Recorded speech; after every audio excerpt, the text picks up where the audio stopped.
حضور آقا تو عالم صلی اللہ علیہ وآلہ وسلم آپ نے ارشاد فرمایا اکرموا امواتکم النخلۃ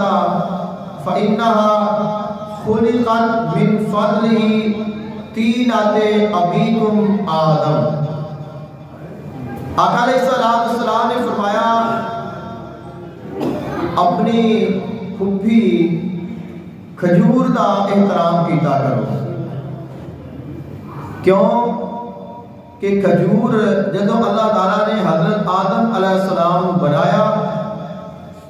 تو حضرت آدم علیہ السلام نے جسد اطہر بنان تو بعد جڑی مٹی بچ گئی سی اللہ نے اس مٹی دا کھجور دا درخت بنایا۔ اب چونکہ یہ اس مٹی دی ہے جیڑی مٹی دے حضرت آدم علیہ السلام بنے ہیں تو مٹی دی نسبت دے نال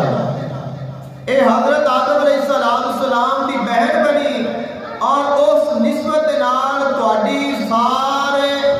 انساناں دی او پھپھی بن گئی اور فرمایا اے دا احترام کیتا کرو۔ اے حدیث پاک میں تمہیں سنا رہا ہوں، فرمایا کھجور دا احترام کیتا کرو، امواتکم النخلۃ،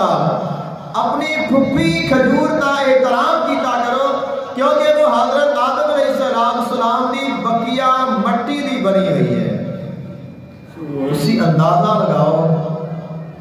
اب جیڑی مٹی دے حضرت آدم علیہ السلام بنے نے جیڑی مٹی بچ گئی ہے اس مٹی دا ایک درخت بنیا ہے اور اس درخت دا احترام کرن دا سانو حکم ہے۔ اس درخت دا اتنا احترام ہے جڑے حضرت آدم علیہ السلام نے اللہ نے انہوں نے کتنا احترام عطا کیتا ہے، اللہ نے انہوں نے کتنی شان عطا کی ہے، مٹی دی نسبت دے نال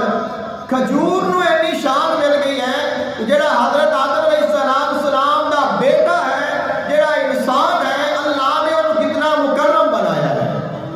اور سانو پھر اس کی کس قدر عزت اور اس کا احترام کرنا چاہیے ہے۔ تو یہ احترام ہے انسان کا جو اللہ تعالیٰ نے ہر انسان کو عظمت اور شان عطا